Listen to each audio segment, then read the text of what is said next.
பூமியில இருந்தபோது அவர் ஞானஸ்தானத்துக்கு இருக்கார். ஞானஸ்தானம் பெற்ற பிறகு வனாந்திரத்திற்கு போனார். பரிசுத்த ஆவியினாலே அங்கே கொண்டு வரப்பட்டார். சாத்தானாலே சோதிக்கப்பட்டார். அந்த சோதனை முடிந்த பிறகு தேவாலயத்துக்கு வருகிறார். தன்னுடைய தான் வளர்ந்த ஊராகிய நாசனத்துக்கு வருகிறார். தேவாலயத்திலே வேதாகமத்தை கொடுக்கிறார்கள். ஏசாயாவுடைய புத்தகத்தை எடுத்து வாசிக்கிறார். லூக்காவுடைய புத்தகத்திலே 4வது அத்தியாயம் 14 நாம் வாசிப்போம். தான் வளர்ந்த ஊராகிய நாசரேத்துக்கு அவர் வந்து தம்முடைய வழக்கத்தின்படியே ஓய்வு நாளில் ஜெபாலயத்திலே பிரவேசித்து வாசிக்க எழுதினார். ஆண்டவருடைய திருவார்த்தை இப்படியாக நீங்க ஆலயத்துக்கு சரியாக வர வேண்டும். ஞானஸ்தானத்தை பெற்றுதான் அவர் என்ன பண்ணிருக்காரு? ஊழியத்தை தொடங்குகிறார். அப்ப ஞானஸ்தானம் பெற்றுதான் நம்ம என்ன செய்யணும்? சபைக்குள்ள இருக்கணும், ஊழியம் செய்யணும். ஞானஸ்தானம் இல்லாம செய்யக்கூடாது. ஞானஸ்தானம் இல்லாம சபையில இருந்து பிரயோஜனம் இல்லை. ஊழியம் செய்யவும் ஆண்டவருடைய அதிகாரம் கிடையாது. ஞானஸ்தானத்தை பெற வேண்டும். அப்பொழுது ஏசாயா தீர்க்கதரிசியின் புத்தகம் அவரிடத்திலே கொடுக்கப்பட்டது.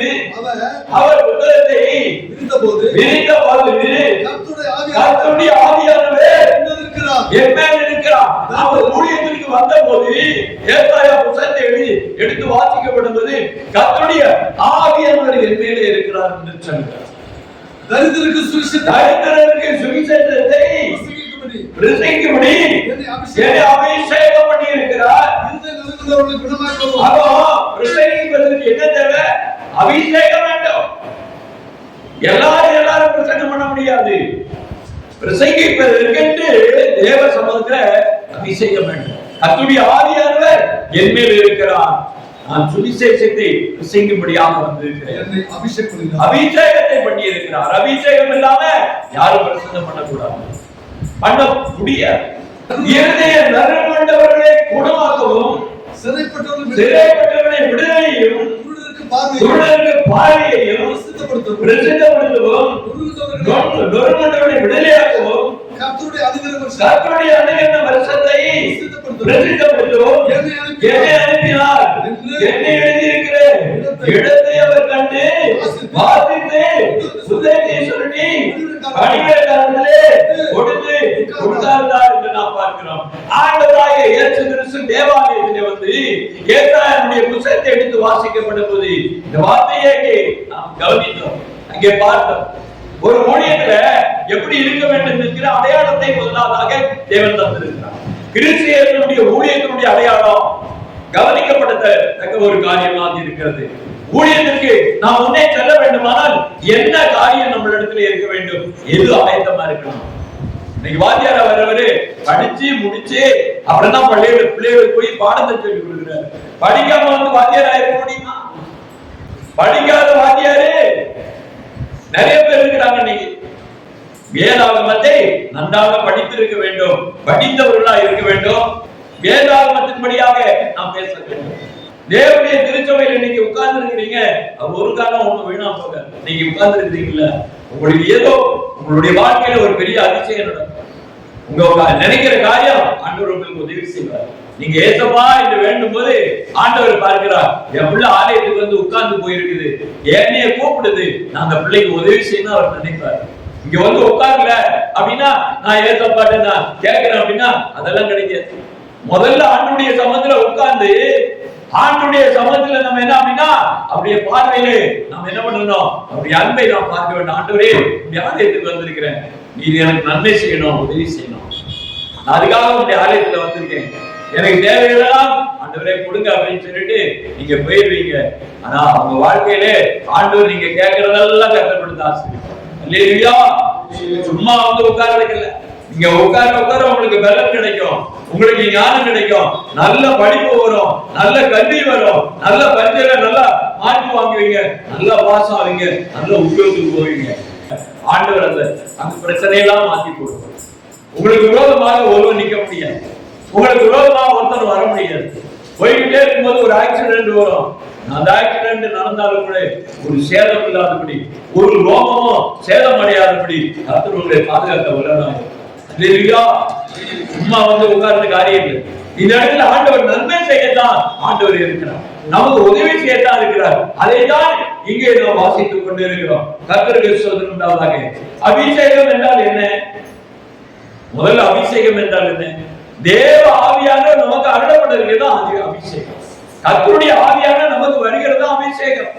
அந்த ஆண்டவர் அந்த ஊழியத்தை செய்வதற்கு அபிஷேகம் வேண்டும் என்று இந்த இடத்துல அடையாளப்படுத்துகிறது நான் பார்க்கிறேன்.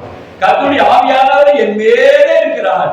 நான் என்ன பண்றேன் அப்படின்னா சுவிசேஷத்தை பிரசங்கிக்கும்படியாக நான் வருகிறேன். சீயோனுக்கு மீட்பு கொடுக்க வேண்டும். திருச்சபையிலே காத்திருக்கிறவர்களுக்கு மீட்பு கொடுக்க வேண்டும். வேதாகமத்தை வாசித்து காத்திருக்கிறவர்களுக்கு மீட்பு கொடுக்க வேண்டும். அவர்களுக்கு ஆறுதல் கொடுக்க வேண்டும். அவர்கள் நோய் நொடிகளை சுகமாக்க வேண்டும். அங்கே கண்கள் குள்ளங்களை பார்வையிட வேண்டும். முடமானவர்களை நடக்க செய்ய வேண்டும். அப்படியாக மரித்தோர்களை உயிரோடு எழுப்ப வேண்டும். எல்லா காரியத்தையும் இயேசுவானவர் செய்து முடித்து உலகத்திற்கு அடையாளப்படுத்தி கொண்டு போய் காண்பித்தார் என்று நாம் பார்க்கிறோம். அப்படிப்பட்ட அனுகிரகமான வருஷங்கள் வருகிறது. நீதி சரி கட்டுகிற வருஷங்கள் வருகிறது. அந்த காலகட்டங்களிலே மனிதர்கள் உலகத்தில் எல்லாம் பரப்புவாங்க, எல்லாம் கத்துருவாங்க. எல்லாரும் என்ன பண்ணுவாங்க? ஐயோ ஐயோ திடீர்னு கொள்ள நோய் இந்த வீட்டுல செஞ்சுட்டாங்க, இந்த பக்கத்துல கோப்பாடு போடுவாங்க. இந்த காலத்துல காலரா வியாதி வந்த போது இந்த தேசத்துல அந்த தெருவிலே போக மாட்டாங்க. அந்த ஊருக்கு வெளியில கட்டையை வச்சிருவாங்க. ஊருக்குள்ள யாரும் வரக்கூடாது.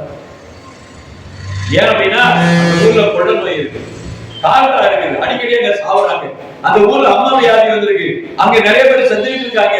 அதனால ஊருக்கு வரக்கூடாது, வெளியே போர்டு வச்சு கட்டையை வச்சிருவாங்க. பெரிய பெரிய என்ன பண்ணுவாங்க, முள்ள வெட்டி போட்டுருவாங்க. யாரும் போகாதீங்க வராதீங்க அப்படின்னு சொல்லி. கொரோனா காலத்துல கூட ஒரு சில ஊர்கள்ல என்ன பண்ணாங்க, அடைச்சு வச்சாங்க. அந்த ஊருக்குள்ளே வர மாட்டாங்க.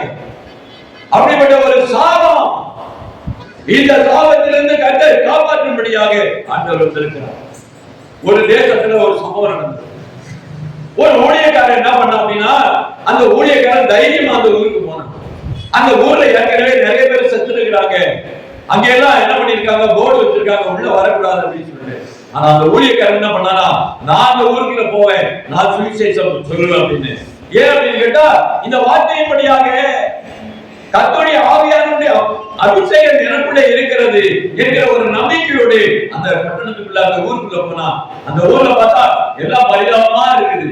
எங்க பார்த்தாலும் அழுக, எங்க பார்த்தாலும் தூப்பாடு, எங்க பார்த்தாலும் ஐயோ ஐயோ என் வீட்டுல ஐயோ அப்படியே செத்து போயிட்டாங்களே அப்படின்னு சொல்லிட்டு அந்த சூழ்நிலையிலே அந்த ஊழியக்காரங்க போறான். யாருமே போக கூடாதுன்னு அவன் போறான். உள்ள போய் வந்தான், உள்ள போய் வெளியில வந்தான். நீ எப்படி பார்த்த பட்டணத்துக்குள்ளே போய் வெளியில வந்திருக்கிற அப்படின்னு கேட்டா, அதுக்கப்புறம் என்ன சொன்னாங்க, என் மேலே ஆவியானவர் என் மேலே இருக்கிறார் என்று அந்த ஊழியக்காரன் சொன்னார். என்னையா நீ பைத்தியம் ஐயா, ஆவியானவர் ஓமேல இருக்கிறாரா? அது என்ன? அது நீ சொல்றதே எனக்கு புரியல அப்படின்னு கேட்டான். அவன் சொன்ன போது அவன் சொன்னா என்ன அப்படின்னா, டாக்டருக்கு வாங்க, நான் அந்த ஊருக்குள்ள எல்லாம் போய் வந்திருக்கிறேன், நான் தினமும் போய் வரேன், அங்க போய் ஆண்டவருடைய சுவிசேஷத்தை சொல்லுகிறேன், சொல்லிட்டு வரேன், அங்க கொஞ்சமா குணமாகிட்டு வராங்க, நான் வெளியில வந்திருக்கிறேன், நீங்க வாங்க, அந்த வியாதியுடைய கிருமியை கையில போடுங்க, ஊத்துங்க அப்படின்னு சொன்னா, அவன் திருந்தி எடுத்து என்ன பண்ணிருக்காங்க அப்படின்னா, அந்த கிருமிய அந்த பாக்டீரியாவை கையில விட்டுருக்காங்க. கையில விட்டு அதுக்கப்புறம் மைக்ரோஸ்கோப் வச்சு பாருங்க அப்படின்னா, அந்த கிருமியெல்லாம் கையில செத்துக்கிட்டு இருக்கு. அப்போ ஆவியானுடைய அபிஷேகம் இருக்கும்போது எந்த கிருமியா இருந்தாலும் செத்துப்போ. அவன் யார் மேல கை வைக்கிறானோ அவனுடைய உடம்புல இருக்கக்கூடிய வியாதி கிருமி எல்லாரும் செத்து அவன் சுகமாகும். இதுதான் அபிஷேகம், இதுதான் ஆண்டவர் நடத்திய காரியம். அப்படிப்பட்ட ஊழியம் அந்த காலத்துல நடந்தது. அல்லேலூயா. அப்படியாகத்தான் கல்கத்தா பகுதியிலே பெரிய காலரா இந்திய தேசத்திலே பல லட்சம் பேர் அழிச்சாங்க. உலகம் முழுவதும் என்ன ஆச்சு அப்படின்னு கேட்டா, 100 ஆண்டுகளுக்கு முன்பதாக காலரா வியாதியிலே கோடிக்கணக்கான பேர் செத்தாங்க. அந்த காலகட்டத்திலே அந்த காலரா வியாதி எப்படி போச்சு தெரியுமா? மருந்துனால போகல, ஒண்ணுலயும் போகல. ஊழியக்காரர்கள் எழுதி அங்கே இருந்து கூட்டத்தை நடத்தி எல்லாரும் வாங்க, உங்களை கர்த்தர் விடுவிக்கிறார், உங்களை சுகப்படுத்துகிறார் என்று சொல்லி தேவனுடைய தண்டோரா போட்டு ஆண்டவருடைய நாமத்தை சொல்லி கையை நிறுத்தினாங்க. எல்லாரும் நெஞ்சில கை வைங்க, தலையில கை வைங்க, நாம ஜெபிப்போம், குணமாகும் என்று சொன்னார்கள். குணமானது. அங்கே எண்ணெய் வைத்து ஜெபித்தார்கள். எல்லாரும் தலையில எண்ணெய் பூசப்பட்டது. வரவுண்டா வந்தாங்க, எண்ணெய் பூசப்பட்டது. எல்லாரும் சுகம், ஏன் அவருக்கு விடுதலை. அல்லேலூயா. இப்படி சாபத்தீடுகள் மோசமான ஒரு மரணத்துக்கு ஏற்பட்ட ஒரு பெரிய பயங்கரத்தில் இருந்த ஆண்டவர் காப்பாற்றுகிறது. இதுதான் அபிஷேகம், கர்த்தருடைய ஆவியானவருடைய அபிஷேகம் அவர்களுக்குள்ள இருந்தபடினாலே கட்டுண்டவர்களை விடுதலையாக்குகிறார்கள். சாத்தான் கட்டு போட்டு வச்சிருக்கிறான், மந்திரவாதத்துல கட்டு போட்டு வச்சிருக்கிறான், சூரியத்துல கட்டு போட்டு வச்சிருக்கிறான். அவரெல்லாம் சுகப்படுத்துகிற ஒரு காரியம் ஊழியக்காரன் கொண்டு. காரணம்னா ஊழியக்காரனுக்கு அபிஷேகம் இருக்கிறது. அல்லேலூயா. ஆவியான தேவன் அவர்கள் மேலே இருக்கிறார். கிறிஸ்து இயேசு அவர்களுக்கு அவர் மத்தியிலே இருக்கிறார். அவர்களை நடத்துகிறார் என்று நாம் பார்க்கிறோம். இந்த இடத்துல பாருங்க, சீர்படுத்துகிற ஒரு காரியம். நிறைய கெட்ட குழந்தைகளா இருக்கும், நிறைய கெட்டவங்களா இருப்பாங்க, ரொம்ப குடிகாரங்களா இருப்பாங்க, ஒரே பிடிச்சவங்களா இருப்பாங்க, கொண்டாட்டிய போட்டு அடிக்கிறவங்க இருப்பாங்க, அப்பா அம்மாவை அடிக்கிறவங்க இருப்பாங்க, கல்லறிகிறவங்க இருப்பாங்க, வீட்டில் இருக்கிற பணத்தை திருடி ஓடுறவங்க இருப்பாங்க. ஆனா தேவனுடைய எங்க கூட்டம் நடக்குதோ இந்த இடத்துல கொண்டு போய் அவர்களை நிறுத்தினார். அந்த கூட்டத்தில் அவங்க நின்னாங்க அப்படின்னா அவங்கள்ட்ட இருக்கக்கூடிய அந்த சூரிய அந்த பிசாசனுடைய ஆவி அவங்களை விட்டு வெளியே ஒருத்தர் சூனியம் பண்ணிட்டா கைகால் போச்சு, கைகால் விழுந்து கிடக்கு, நடக்க முடியாது. ஐயா அந்த ஊரெல்லாமே சூனியம் பண்ணுவாங்கய்யா. ஏற்காப்புல ஒரு நல்ல கடை நடந்தது, நான் போய் அந்த கடையை பார்த்தேன். நல்ல பழக்கடை, பஸ் ஸ்டாண்டுக்குள்ளே இருக்குது, அழகான வியாபாரம் நடக்குது. அதை பார்த்தாங்க, ஏற்காப்புல ஒருத்தன் கடை வச்சான். கடைசியில் என்ன ஆச்சு அப்படின்னா அவனுக்கு வியாபாரம் போகல, இவனுக்கு நல்ல வியாபாரம் வந்துச்சு. உடனே என்ன பண்ணா அவனுக்காக சூனியம் பண்ணா. கடைசியில் அவன் கை கால ரெண்டும் விழுந்து போச்சு, அவனால ஒண்ணும் பண்ண முடியல. கடைசியில் பார்த்தாங்க வியாபாரம் பண்ணதுக்கு ஆடு இல்லாதனால கடையை பூட்டிட்டாங்க. இப்படியெல்லாம் சூனியம் பண்ணாங்க. அந்த கதையை சொல்றேன். அதுக்கப்புறமா என்ன நடந்தது அப்படின்னு கேட்டீங்கன்னா, வழிகாட்டும் கூட்டங்களே அங்கே நாகர்கோயில நான் சொன்னது மார்த்தாண்டத்தில் நடந்த கூட்டம் 1974-78 நடந்த ஒரு கூட்டம். நான் போயிருந்தேன். அப்ப என்னாச்சு அப்படின்னா, அந்த சூனியத்துல கைகால் பாதிக்கப்பட்டவன் அங்க வந்து சுகமாயி திருப்பி கடையை திறந்துட்டான். அல்லேலூயா. சூனிய கட்டுகள் உடைக்கும், சூரிய கட்டுகள் அறுக்கப்படும், சூரிய கட்டுகள் ஆண்டவராகிய இயேசுவின் நாமத்திலே அந்த கட்டுகள் அவிழ்க்கப்படும் என்று வேதாகமம் சொல்லி இருக்கிறது. ஏன்னா கூட்டத்தில் அபிஷேகம் இருக்கிறது, ஆவியானவர் இருக்கிறார். இவ்விதமாக அன்னைக்கு நடந்த ஒரு காரியம், துயரப்பட்டவர்களை கர்த்தர் கொண்டாரு. அவரெல்லாம் அவருக்கு நம்ம ஆறுதலை கொடுக்கிறார். கண்ணீர் வடிகிறானா அவனை சந்தோஷப்படுத்துகிறார், அவனை ஆனந்தப்படுத்துகிறார். அவனுடைய ஒரு ஆண்டவருடைய அழைப்பு அப்படிப்பட்டதாக இருக்கிறது. ஜனங்களை அப்படியாக மாற்றுகிறார். ஏசாயா 61ல 1-2 வசனங்களை வாசிப்போம். கர்த்தராகிய தேவனுடைய ஆவியானவர் என்மேலே இருக்கிறார், சிறுமைப்பட்டவர்களுக்கு சுவிசேஷத்தை அறிவிக்க கர்த்தரை அபிஷேகம் பண்ணுகிறார். இருதயம் நொறுங்குண்டவர்களுக்கு காயம் கட்டுதலையும் சிறைப்பட்டவர்களை விடுதலையாக்கவும் கட்டுதலை கட்டளைகளை கூறவும் கர்த்தருடைய அனுகிரக வருஷத்தை நம்முடைய தேவன் நீதியை சரி கட்ட நாளை கூறவும் உயரப்பட்டவர்களுக்கு ஆறுதல் செய்யவும். இதுதான். இது யாருக்கு? இது எங்கே இருக்கிறவர்களுக்கு இந்த காரியம் என்று பார்க்கப்படுவது கீழே சொல்லப்படுகிறது. சீயோனிலே சொல்லப்படுகிறது. கர்த்தருடைய திருச்சபை எங்க தேவனுடைய கூட்டம் நடக்கிறதோ, எங்க ஆராதனை நடக்கிறதோ அந்த இடத்துல இந்த சம்பவங்கள் எல்லாம் நடக்கும். ஊழியக்காரர்கள் அபிஷேகம் பண்ணப்பட்ட ஊழியக்காரர்கள் எங்கே இருக்கிறார்களோ அந்த இடத்துல நடக்கும். இந்த காரியத்தை ஆண்டவர் அங்கே செய்து முடித்தார் என்று பார்க்கிறோம். அதுக்கு கீழே நாம் வாசிப்போம், 6வது வசனத்தை வாசிப்போம். நீங்களோ கர்த்தரின் ஆசாரியன் என்று சொல்லப்படுகிறீர்கள். எப்போ அபிஷேகம் இருக்கிறது, எப்போ அற்புதங்கள் மலையாளங்களை செய்கிறார்கள், எப்போ இந்த மாதிரியான பில்லி சுனிய கட்டுகளை எல்லாம் அறுத்து போடுகிறாங்க, எப்படியாக இந்த சுகப்படுகிற காரியத்தை பண்றாங்க, அடையாளங்களை அற்புதங்களை செய்யும் போதுதான் கீழே சொல்லப்பட்டிருக்கு, நீங்கள் கர்த்தருடைய ஆசாரியர் என்று சொல்லப்படுது. சும்மா ஒண்ணு ஆசாரியர் ஆக முடியும். மணியாற்றவெல்லாம் பூஜாரின்ற மாதிரி இங்க மணியாற்ற ஆளுகளுக்கு எல்லாம் இங்க வேலை இல்லை. இங்க வேலை யாருக்கு அப்படின்னா தேவனுடைய அபிஷேகம் பெற்றவர்கள், அதிகாரம் பெற்றவர்கள், அவங்கதான் ஆசாரியர்கள். அவர்களா திருச்சபையை நடத்த முடியும், செய்ய முடியும். இதுதான் வேதாகமம் சொல்லுகிறது. நாம் 7வது வசனத்தை நாம் வாசிப்போம். உங்கள் வெட்கத்துக்கு பதிலாக இரட்டத்தனையான பலன் கிடைக்கும். லட்சைக்கு பதிலாக அவமானத்திற்கு பதிலாக தங்கள் பாகத்தில் சந்தோஷப்படுவீர்கள். அது நிமித்தம் தங்கள் தேசத்தில் இரட்டிப்பான சுதந்திரம் அடைவார்கள். நித்திய மகிழ்ச்சி அவர்களுக்கு உண்டாகும். எவ்வளவு பெரிய காரியம்! யோபுக்கு இரட்டிப்பான ஆசீர்வாதத்தை கர்த்தர் கடைசியில் கொடுத்து ஆசீர்வதித்தார் என்று சொல்லப்பட்டிருக்கிறது.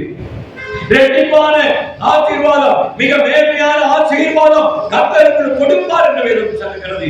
வார்த்தை கர்த்தர் கொடுக்கப்பட்டிருக்கிறது. ஆண்டவருக்கு வருகிற திருச்சபைக்கு வருகிற தேவ பிள்ளைகளை யாரும் கர்த்தர் ஆசீர்வதித்து அழகுபடுத்தி சந்தோஷப்படுத்தி ஆறுதல் படுத்தி கண்ணீரை துடைத்து ஆனந்தத்தை கொடுத்து ஆண்டவர் நிரப்புகிறார். இதுதான் ஆண்டவருடைய வேலை. அதான் திருச்சபையுடைய வேலை. அல்லேலூயா, அல்லேலூயா. இதுக்குதான் ஜனங்களே ஆண்டவர் அழைக்கிறார். கர்த்தருடைய நாமத்துக்கு நிறைய காரியங்கள். நான் ஒரு திருவள்ளியை ஊழித்து கிராம பகுதியில் போய்கொண்டிருக்கும் போது என்னாச்சு அப்படின்னு கேட்டா, ஒரு அம்மா வந்து 10 ரூபாய்க்கு தேங்காய் எண்ணெயை கொண்டுட்டு அங்க இருந்து ஓடி வந்து, ஐயா ஜெபம் பண்ணி கொடுங்க அப்படின்னு சொல்லி ஜெபம் பண்ணி கொடுத்தோம். ஜெபம் பண்ணி கொடுத்தோன்னு அடுத்த வந்தாங்க. அவங்களும் ஜெபம் பண்ண கேட்டாங்க. ஜெபம் பண்ணி அப்புறம் பாருங்க, நாங்க இந்த தெருவில் பிரசங்கம் பண்ணிக்கிறோம். பிரசங்கம் பண்ணி முடிச்சது நாங்க ஜெபிக்கிறோம். வியாதிஸ்தர்களுக்கு எல்லாம் ஜெபிக்கிறோம் வாங்க அப்படின்னு. அந்த இடத்துல என்னாச்சு அப்படின்னா, கொஞ்சோண்டு எண்ணெய் எடுத்து எல்லாருக்கும் இந்த முட்டியெல்லாம் வீங்கி போய் படுத்து கிடந்த ஒரு அம்மா ரொம்ப வருஷமா அந்த எண்ணெயிலே உட்கார்ந்து இருக்கு. கோல் வச்சுக்கிட்டு உட்கார்ந்தது. அதை போய் தடவிட்டு ஜெபம் பண்ணோம். அதுக்கப்புறமா ஒவ்வொருத்தருக்கும் தடவி ஜெபம் பண்ணோம். கடைசியில கூட்டம் முடிஞ்ச உடனே, ஐயா நான் நடக்கிறேன் ஐயா, வழி இல்லை ஐயா அப்படின்னு சொல்லிட்டு லெஃப்ட் ரைட் போட்டுட்டு வருது. அப்ப அந்த தெருவில் உள்ளவங்க ஒவ்வொரு வீட்டுல இருந்து ஓடி வராங்க. ஐயா எங்களுக்கு என்ன போச்சுங்க, எங்களுக்கு ஜெபம் பண்ணுங்க, காரியத்தை செய்யுங்கய்யா அப்படின்னு சொல்லிட்டு அந்த தெருவுல பார்த்தா அங்க இருக்கக்கூடிய கோயில் அங்க என்ன அப்படின்னா, அந்த இடத்துல இருந்துதான் பிரசங்கம் பண்ணோம். அந்த இடத்துல இருந்துதான் பிரசங்கம் பண்ணோம். எங்களுக்கு எல்லாரும் ஒரு மாதிரியா பார்த்தாங்க. இவங்க எதுக்கு இந்த தெருவுல வந்தாங்க? ஐயா இல்ல வராதீங்க ஐயா, போங்க ஐயா அப்படின்னாங்க. கடைசியில இந்த காரியத்தை பார்த்த உடனே ஒவ்வொரு தெருவிலையும் கூப்பிட ஆரம்பிச்சாங்க. அப்படியாக அந்த கிராம பகுதிகளிலே ஊழியர் செய்து வந்தோம். அல்லேலூயா. தேவன் பெரியவர் என்பதை நாங்கள் அடையாளப்படுத்தணும். ஒரு ஊருக்கு போனோம். அது சொல்லியிருக்கேன் தெரியாது. அந்த ஊர்ல கிட்டத்தட்ட எத்தனையோ வருஷம் ஆச்சு, 3 வருஷம் ஆச்சு, மழையே கிடையாது. அந்த ஊர்ல அந்த பெரியவர் அந்த ஊர் நாட்டாம வந்து நிக்கிறாரு. ஐயா மழை பெஞ்சது அப்படின்னா நான் ஏற்றுக்கொள்கிறேன் ஐயா, இன்னைக்கு நான் விருந்து வைக்கிறேன் ஐயா அப்படின்னாரு. என்ன ஐயா இது கதையா இருக்குது, வாங்க அப்படின்னு. அந்த தெருவில் இருக்கிறவங்க எல்லாம் கொஞ்சோண்டு இருக்கக்கூடிய நெல்லு விதைகள் எல்லாத்தையும் என்ன பண்ணிருக்காங்க, காய போட்டுட்டு இருந்தாங்க. நாங்க பேசுறத பார்த்த உடனே அவரு சொல்றத பார்த்த உடனே, என்னையா இவங்க என்னையா சும்மா வந்துட்டு போறாங்க, சும்மா நோட்டீஸ் கொடுத்துட்டு போறாங்க. நான் நோட்டீஸ் கொடுக்கறதுக்கு மட்டும் இல்லை, நாங்க இங்க நிற்போம் அப்படின்னு சொல்லிட்டு கையில ஹேண்ட் மைக் இருந்தது. உடனே என்ன பண்ணோம், கரண்ட்ல சொல்லணும், மைக் எடுத்து பேசணும். உங்களுக்கு தேவை மழை, இந்த மழையை இன்னைக்கு நாங்க வருவிக்காம அந்த இடத்த விட்டு போக மாட்டோம். நீங்க இயேசு கிறிஸ்துவை நீங்க அறியணும், ஏற்றுக்கொள்ளணும், கர்த்தர் அற்புதத்தை செய்வார் அப்படின்னு சொல்லி என்ன பண்ணோம் அப்படின்னு நான் சொல்லிட்டு ஜெபம் பண்ண போறோம். ஆண்டவருடைய சமூகத்துல பாருங்க, அடையாளங்கள் இருக்கிறது, அற்புதங்கள் இருக்குது. அப்படியே ஜெபம் பண்ணோம். உடனே என்ன ஆயிடுச்சுன்னா, வெயில் மறைஞ்சது, கொஞ்சம் கொஞ்சமா மேகம் வந்தது. அதுக்கப்புறம் ஜெபம் பண்ணி 5 நிமிஷம் ஆச்சு, 10 நிமிஷம் ஆச்சு. 10 நிமிஷத்துக்கு அப்புறமா என்னாச்சுன்னா லேசா குளிர்ந்த மாதிரி ஒரு காத்து வந்தது. அதுக்கப்புறம் 15 நிமிஷத்துல சட்ட சட்ட சட்டன்னு மழை அடிச்சது. காயப்பட்ட விதைக்கு காயப்பட்டதெல்லாம் எடுத்து ஓடுறாங்க, இந்த நெல் எடுத்து ஓடுறாங்க. ஐயோ ஐயோ அப்படின்னு. அதுக்கப்புறம் அந்த கிராமத்துல எங்களுக்கு நிறைய காணிக்கை கொடுத்தாங்க. அதுக்கப்புறம் அன்னைக்கு சாயந்தரம் விருந்து வச்சாங்க, எல்லாருக்கும் சாப்பாடு கொடுத்து அன்னைக்கு விருந்து வச்சாங்க. ஐயா இன்னும் அடுத்து எப்போ வருவீங்கன்னு கேட்டாங்க. கர்த்தருடைய நாமத்துக்கு சொல்லு, ஆண்டவருடைய அடையாளத்தை காண்பிக்கணுங்க, ஆண்டவருடைய நாமத்தை பயன்படுத்தணுங்க. அதுதான் வேதாகமம் சொல்லுகிறது. கர்த்தருக்கு பிரியமானவர்களே, மார்க்குடைய புத்தகத்தை நாம் எடுத்து ஒரு வசனத்தை நாம் வாசிக்க வேண்டும். 16வது அத்தியாயம் 20வது வசனத்தை வாசிங்க. அவர்கள் யாரு? ஊழியக்காரங்க. அவர்கள் தேவனுடைய தாசர்கள், அவர்கள் தேவனுடைய ஊழியத்தை செய்கிறவர்கள் புறப்பட்டு போய் எங்கோ பிரசங்கம் பண்ணினார்கள், இயேசுவை அறிவித்தார்கள், இயேசுடைய சுவிசேஷத்தை வார்த்தையை நற்செய்தியை அறிவித்தார்கள். கர்த்தர் அவர்களோடு கூட கிரியை நடத்திட்டு அவர்களால் நடந்த அடையாளங்களினாலே வசனத்தை ஊற்றினார்கள். அல்லேலூயா. அப்ப அபிஷேகம் பண்ணப்பட்டவர் எங்க போறானோ கர்த்தர் அவரோடு கூட போகிறார். அவர் பேசுவாங்க, கர்த்தர் அடையாளப்படுத்துவார், அற்புதங்களை செய்வார், அவருடைய கிரியை அங்கே நடப்பிப்பார். அதுதான் தேவனுடைய ஊழியம். அல்லேலூயா, அல்லேலூயா. இயேசுவை நமக்குள்ளாக வெளிப்படுத்த வேண்டும், இந்த உலகத்துக்கு வெளிப்படுத்த வேண்டும். ஏற்றுகிற காரியம் அல்ல, துதிக்கிற காரியம் அல்ல. கர்த்தர் அசைவாட வேண்டும், கர்த்தர் கிரியை செய்ய வேண்டும். கர்த்தருடைய அபிஷேகம் அங்கே கிரியை நடக்கிறது என்பதாக நாம் பார்க்கிறோம். கர்த்தருடைய சமூகத்திலே நாம் இருக்கிறோம் என்கிற உணர்வு, ஒரு பயபக்தி மக்கள் மத்தியிலே ஆண்டவருடைய சந்தோஷத்தை நிறைவாக பெற்றுக்கொண்டு ஒவ்வொரு சந்தோஷமா போவாங்க. இந்த அடையாளங்கள்லாம் பார்க்கப்படுவது ஆண்டவர் நிறைய அற்புதம் பண்ணார்னு சொல்லிட்டு அப்படியே சந்தோஷமா போவாங்க. வீடுகள்ல பேசுவாங்க, பக்கத்து வீட்டுல பேசுவாங்க, தெருவெல்லாம் பேசுவாங்க, ஊரெல்லாம் பரகும். அப்புறம் ஊர்ல உள்ளவங்க எல்லாரும் ஆலயத்துக்கு வருவாங்க. இந்த அடையாளத்தை கொண்டுதான் இந்த தேசம், இந்த ஊரு, கிராமம் எல்லாம் ரட்சிக்கப்படும். ஆண்டுடைய சமத்துல அல்லேலூயா, அல்லேலூயா, அல்லேலூயா. இதுதான் ஆண்டவருடைய வார்த்தை. அது 7வது வசனத்துல பார்த்தோம், இரட்டிப்பான பலனை கொடுக்கிறார், இரட்டிப்பான ஆசீர்வாதத்தை கொடுக்கிறார். உலகத்தில் உள்ள ஜனத்தை காட்டிலும் உங்களுடைய சம்பத்து அதிகமாகும். உங்க இடத்துல ஒரு ஏக்கர்ல நீங்க 50 மூட்டை நெல்ல அறுவடை செய்வீங்க. ஆனா பக்கத்துல இருக்கிறவன் நல்லா விளைய வச்சிருப்பான், நல்லா உரம் போட்டிருப்பான், 20 மூட்டைக்கு மேல வராது. காரணம் என்ன கேட்டா, வாக்குத்தத்தம் உங்களுக்கு கொடுத்திருக்கிறாரு. இரட்டிப்பான பலனை கொடுப்பேன் என்று சொல்லி இருக்கிறார். அல்லேலூயா. நீ கையிட்டு செய்கிற காரியங்களெல்லாம் கர்த்தர் ஆசீர்வதிப்பார். ஏவர் பெரிய காரியங்கள். அந்த ஒரு விசுவாசம், அந்த ஒரு நம்பிக்கை, அந்த ஒரு உடன்படிக்கையின் தேவனாய் இருக்கிறார். அந்த வாக்குத்தத்தத்தை கொடுத்த தேவனாய் இருக்கிறார். நான் சொல்லுகிற காரியத்தை செய்து முடிப்பேன், நான் பொய் சொல்லுகிறது அல்ல, நான் உண்மையை சொல்லுகிறேன் என்று கர்த்தர் சொல்லுகிறார். அல்லேலூயா. அப்படி நாம் விசுவாசம். மிக முக்கியமான காரியத்தை நான் சொல்ல போகிறேன். ஆண்டவர் சொன்ன ஒரு காரியம், பரலோகத்துக்குள்ள போகணும். என்ன பரலோகத்துக்குள்ள போறதற்கு நமக்கு ஆண்டவர் என்ன கண்டிஷன் வச்சிருக்கிறார் தெரியும். உலகத்துல சம்பந்தெல்லாம் சுதந்திரம், எல்லாத்தையும் நம்ம ஆசீர்வாதத்தை பெற்றுக்கொண்டோம். ஆனா பரலோகத்துக்குள்ள சுதந்திரம் வேணும்னா ஆண்டவர் ஒரு வார்த்தை எடுத்திருக்கிறார். எடுத்து நாம் வாசிப்போம். ஏசாயா 1:27. சீயோன் நியாயத்தினாலும் அதிலே திரும்பி வருகிறவர்கள் நீதியினாலும் மீட்கப்படுவார்கள். உங்களுக்கு நீதி நியாயம் தெரியணும். வேதாகமத்திலே ஆண்டவர் சொன்ன சட்டங்கள் தெரிய வேண்டும், ஆண்டவர் சொன்ன கட்டளைகள் தெரிய வேண்டும், ஆண்டுடைய நீதி நியாயங்கள் நியமங்கள் தெரிய வேண்டும். அதன்படி செய்தாதான் நீங்க மீட்கப்பட முடியும், பரலோகத்துக்கு நாம போக முடியும்.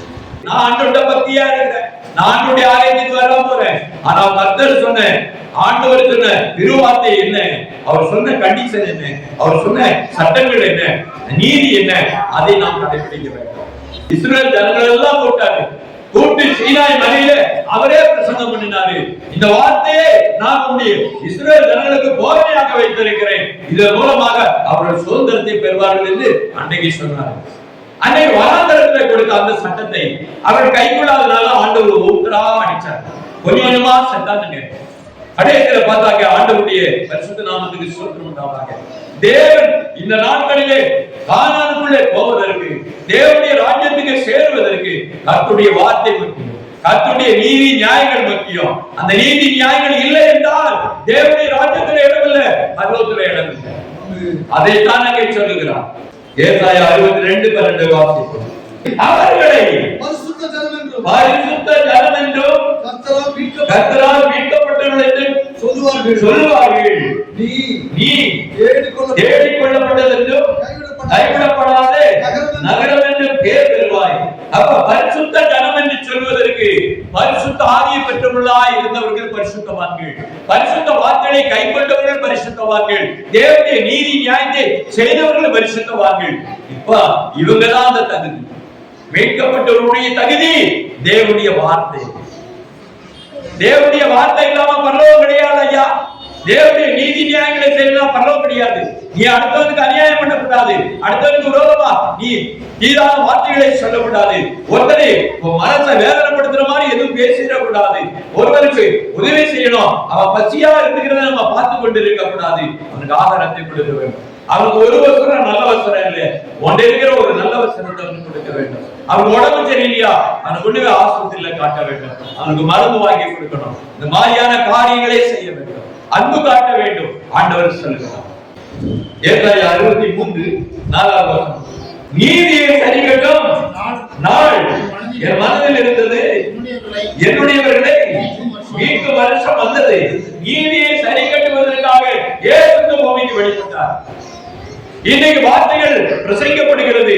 ஏற்றுக்கொண்டவர்கள் ரட்சிக்கப்படுவார்கள், ஏற்றுக்கொள்ளாதவர்கள் ஆக்கினிக்குள்ளாய் தீர்க்கப்படுவார்கள். அவர் வந்த பிறகுதான் அந்த சம்பவம். நீதியை சரி கட்டுகிற ஒரு காரியத்தை குறித்து ஆண்டவர் சொல்கிறார். நான் உங்களை நியாயம் இருக்க மாட்டேன், என்னுடைய வார்த்தை உங்களை நியாயம் விசாரிக்கும், நியாயம் இருக்கும் என்று ஆண்டவர் சொல்கிறார். கர்த்தருடைய வார்த்தையை கேட்டு நாம் பயந்து நடக்க வேண்டும் என்று வேதாகமம் சொல்லுகிறது. வெளிப்பாடு புத்தகத்துக்குள்ளாக நாம் வருவோம். 22ஆம் அத்தியாயம் 14ஆவது வசனத்தை நாம் வாசிப்போம். ஜீவ விருட்சத்தின் மேல் அதிகாரம் உள்ளவர் ஆவதற்கும் வாசல்கள் வழியாய் நகரத்திற்குள் பிரவேசிப்பதற்கு அவருடைய கற்பனையின்படி செய்கிறவர்கள் பாக்கியவான்கள். கர்த்தருடைய நீதி வேண்டாம், நியாயம் வேண்டாம், கற்பனை வேண்டாம், பிரமாணம் வேண்டாம், ஒண்ணு வேண்டாம். நான் பரலோகத்துக்கு போயிடுவேன், எனக்கு கிருபை இருக்குது, நான் கிருபையில போயிடுவேன், நான் ஜெபம் இருக்குது, நான் பரலோகத்துக்கு போயிடுவேன். இந்த மாதிரி ஆளுகள் எல்லாம் நம்பாதீங்க, நரகத்துக்கு போய் சேர்வாங்க. பரலோகத்தில் எருசலேமில கதவு திறக்கப்பட்டது. யாருக்கு திறக்கப்படுகிறது? கர்த்தருடைய வார்த்தையின்படி செய்கிறவர்கள் பாக்கியவான்கள். கர்த்தருடைய நீதி நியாயத்தை செய்கிறவர்கள் பாக்கியவான்கள். கர்த்தருடைய கட்டளையின்படி செய்கிறவர்கள் பாக்கியவான்கள். அவர்களுக்கு பரம எருசலேமுடைய கதவு திறக்கப்படுகிறது. அல்லேலூயா, அல்லேலூயா. தேவனுடைய வார்த்தையை அந்த நாட்களிலே கவனித்து கேட்க வேண்டும். நிறைய பேர் என்ன சொல்றாங்க, ஐயா கிருபையில போயிடலாம், ஐயா கிருபையில போயிடலாம். அப்ப நீதி நியாயத்துல சொல்லி இருக்கு, பொய் சொல்லக்கூடாது, களவு செய்யக்கூடாது, கொலை செய்யக்கூடாது, விபச்சாரம் செய்யக்கூடாது, அடுத்த பொருளை திருடக்கூடாது எல்லாம் சொல்லி இருக்கு. ஐயா அதெல்லாம் விடுங்க, அதெல்லாம் ஆண்டவர் மன்னிச்சிருவாரு, நம்ம கிருபையில போயிடலாம். எப்படிப்பட்ட சாத்தான்களா இருக்கிறாங்க இன்னைக்கு நிறைய பேர் இருக்கிறாங்க. இப்படிப்பட்டவங்களுக்கு எல்லாம் என்ன கிடைக்கும்? ஆண்டவர் இடம் கொடுப்பாரா? திருச்சபையில நிறைய பேர் இருப்பாங்க. ஆண்டவர் சொல்லுகிறாரு, தேவனுடைய வீட்டில் இருந்தா நியாயத்தீர்ப்பு தொடங்கும் என்று சொல்லி இருக்கிறார். அல்லேலூயா. நல்ல இருதயங்கள், சுத்தமான இருதயங்கள், தேவன் ஆண்டவருடைய பரிசுத்த என்று சொல்லப்படுகிறது. நீங்கள் பரிசுத்த ஜனம் என்று சொல்லப்படுகிறது. அப்படிப்பட்ட ஜனம், தேவனுடைய பரிசுத்த வார்த்தை உங்களிடத்திலே இருக்கிறது, தேவனுடைய நீதி இருக்கிறது, நியாயம் இருக்கிறது. நீங்கள் பரிசுத்தவான்கள். அல்லேலூயா. அநியாய அக்கிரமம் செய்யறோம் பரிசுத்தவான் கிடையாது. அவன் நான் கிருபையில போவாமா, கிருபையில எல்லாம் ஒண்ணு போக முடியாது, உனக்கு ரெட்டிப்பான அடிதாண்டா கிடைக்கும் அப்படின்றார். 1 யோவான் 2:3-4 அவருடைய கற்பனைகளை நாம் கைக்கொள்கிறோமானால் அவரை அறிந்திருக்கிறோம் என்று அதனாலே அறிவோம். அவரை அறிந்திருக்கிறேன் என்று சொல்லியோ அவருடைய கற்பனையை கைக்கொள்ளாதவன் பொய்யனா இருக்கிறான். அவனுக்குள் யாருக்குள்ள யார் பொய்யனா இருக்கிறான், யாருக்குள்ள சத்தியம் இல்லை? சாத்தான். அப்ப கர்த்தருடைய கற்பனையை நீதி நியாயம் இல்லைன்னா அவன் யாரு? அவன் பொய்யனா யாரு? சாத்தான். அவனுக்கு அது இருக்காது. அப்ப சாத்தான் இருக்கக்கூடிய ஆட்கள், சாத்தானுடைய ஆவி இருக்கிறவங்க வேத வசனத்துக்கு கீழ்ப்படிய மாட்டாங்க, தேவனுடைய நீதி நியாயத்துக்கு கீழ்ப்படிய மாட்டாங்க. இதுதான் உண்மை. பொய் பேசுறவரா சாத்தான். இன்னைக்கு இந்த தேசத்துல ஒரு பெரிய அதிகாரிகளா இருக்கிறாங்க, தலைமையில இருக்கக்கூடிய பெரிய மந்திரிகளா ஏகப்பட்ட பொய் பேசுறாங்க. அப்ப அவங்களுக்குள்ள என்ன இருக்கிறது? சாத்தானுடைய ஆவிதான் இருக்கு. அதுதான் நாடு நாட்டமா போயிட்டு இருக்கு. சாத்தான் எங்கே இருக்கிறான் என்றால் பொய் பேசுறவன் மத்தியில தான் இருக்கிறான். பொய் யார் அதிகமா பேசுறானா அவனுக்குள்ள சாத்தான் இருக்கிறான். அவன் சாத்தான் தான். சாத்தான் இருக்கிறது எப்படி இருக்கும்? கலகம் இருக்கும், வெட்டு கொண்டு இருக்கும், நிம்மதியா இருக்காது. திடீர்னு என்ன நடக்கும்? பயங்கரங்கள் நடக்கும், தேசத்துக்கு அழிவு வரும், நாசம் வரும். வேற என்ன வரும்? ஜனங்கள் கண்ணீர் வடிப்பாங்க, வேதனைப்படுவாங்க. இதுதான் அந்த நாட்டில் நடக்கும். ஒரு தலைவர் நல்லா இருந்தான், ஒரு நாடு நல்லா இருக்கும். ஒரு தலைவர் சரியில்லை அப்படின்னா அந்த நாடே நாசம் தான் போயிடும். அதுதான் நம்ம தேசத்துல இன்னைக்கு நடந்து கொண்டு இருக்கிறது. எனக்கு பெரியமானவர்களே, கர்த்தருடைய நாமத்துக்கு ஸ்தோத்திரம் உண்டாதாக. அவருக்குள் ஜீவன் இருக்கிறது. அவர் அந்த ஜீவன் மனுஷருக்கு ஒளியாக இருக்கிறது. அந்த ஒளியிலே நாம் இந்த நாட்டிலே இருக்கிறோமா? எந்த மனுஷனையும் பிரகாசிப்பிக்கிற அந்த மெய்யான ஒளி நமக்குள்ளே இருக்கிறது. ஏன் உங்கள்கிட்ட இருக்கிறார் அப்படின்னா உங்க மனசெல்லாம் பிரகாசமா இருக்கும், உங்க வாழ்க்கை பிரகாசமா இருக்கும். இந்த உலகத்துல நீங்க பிரகாசமா இருப்பீங்க, அதே சாட்சியா இருப்பீங்க. இந்த உலகத்துல ஆண்டவர் உங்களை அடையாளப்படுத்தி காண்பிப்பார். அதற்காகத்தான் அங்கே சொல்லப்பட்டிருக்கிறது. ஏசாயா 61:3 சீயோனிலே உயரப்பட்டவர்களை சீர்படுத்தவும் அவர்களுக்கு சாம்பல். என்ன அர்த்தம்? நிறைய பேர் என்ன பண்ணுவாங்க, நோய் நொடி வந்துருச்சு, தோல் வியாதி வந்துன்னா உடம்புல சாம்பலை பூசுவாங்க. கடப்பா வியாதி வந்துன்னா உடம்புல சாம்பலை பூசுவாங்க. நிறைய இருக்கக்கூடிய பச்சளை முறைகள் எல்லாம் அரைச்சு பூசுவாங்க. ஏன்னா வியாதிப்பட்டு இருக்கிறது. நிறைய பேர் உபவாசம் பண்ணுவதற்கு அந்த காலத்துல உடம்பெல்லாம் சாம்பல் பூசுவாங்க. ஏன் அப்படின்னா அவ்வளவு வேதனையில இருந்தாங்க. யோபுடைய உடம்பெல்லாம் சாம்பல் பூசப்பட்டு கிடந்தான், சாம்பல்ல தான் கிடந்தான். அப்போ வேதனைப்படுகிறவர்கள் சாம்பலிலே படுத்து உருளுவார்கள். வேதனைப்படு துக்கப்படுகிறவர்கள், நோய் நொடி உள்ளவர்கள், தாங்க முடியாத வேதனை உள்ளவர்கள் சாம்பலை பூசிக் கொண்டிருப்பார்கள். ஆண்டவர் இங்கே சொல்லுகிறார், அப்படிப்பட்ட வேதனையிலே இருக்கிற அந்த சாம்பலுக்கு பதிலாக கர்த்தர் சிங்காரத்தை கர்த்தர் கொடுக்கிறார். அல்லேலூயா. உடம்பெல்லாம் செண்டு பூசி, உடம்பெல்லாம் அப்படியே என்ன பண்ணுவாங்க அப்படின்னு கேட்டா, வாசனை திரவியங்களை பூசி, சந்தனத்தை பூசி, கம கம கமன்னு அழகா சந்தோஷமா கையெல்லாம் மணக்குது, உடம்பெல்லாம் மணக்குது, நல்லா இருக்குது, உடம்பு குளிர்ச்சியா இருக்குது அப்படின்னு ரொம்ப சந்தோஷமாக ஆண்டவர் அவிதமாக உன் சரீரத்தை மாற்றுகிற தேவனாய் இருக்கிறார். உன் வாழ்க்கையை மாற்றுகிற தேவனாய் இருக்கிறார். கர்த்தர் உன் ஆனந்தத்தை உண்டு பண்ணுகிற தேவனாய் இருக்கிறார். ஆனந்த தைலத்தையும் நீ கண்ணீர் வடிக்கிறியா, உன்னுடைய சந்தோஷத்தை நிறைவாக்குவாரு. உனக்கு எல்லாம் திரும்ப கிடைக்கும். உன் கடல் பிரச்சனை தீரும், உன்னுடைய விலகினங்கள் தீரும், உன்னுடைய வாழ்க்கை மாற்றப்படும். கர்த்தர் உனக்கு சந்தோஷத்தை கொடுப்பார்.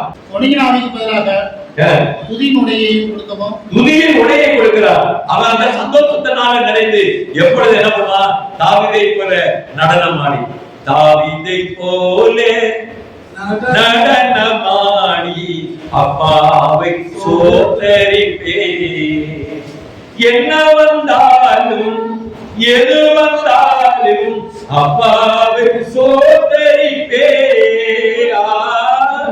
என்ன வந்தாலும் எது வந்தாலும் அப்பாவை சோதரிப்பேன். இயேசப்பா ஸ்தோத்திரம், இயேசப்பா ஸ்தோத்திரம், இயேசப்பா ஸ்தோத்திரம், இயேசப்பா ஸ்தோத்திரம். அப்போ ஆண்டவர் எவ்விதமாக அவன் சந்தோஷமா இருந்தான். அந்த அரண்மனையிலே பாடிக்கொண்டே இருந்தார். உங்களை எல்லாரையும் சந்தோஷத்தினால் நிரப்பும் போது நீங்க என்ன பண்ணுவீங்க, துதியினுடைய ஆடை, அதான் பாடல் பாட்டினாலே துதிப்பேன்.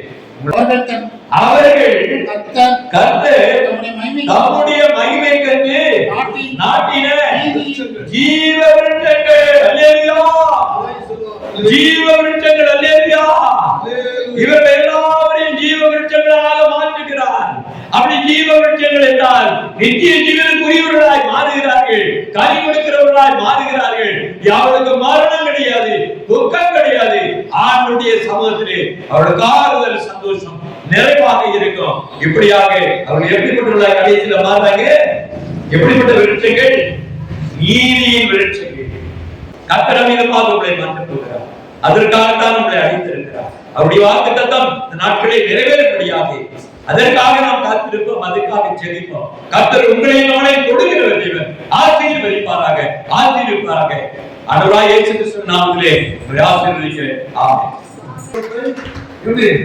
ஈடுபடுறதோட கிருபை கற்றுக்கொடுத்தார்.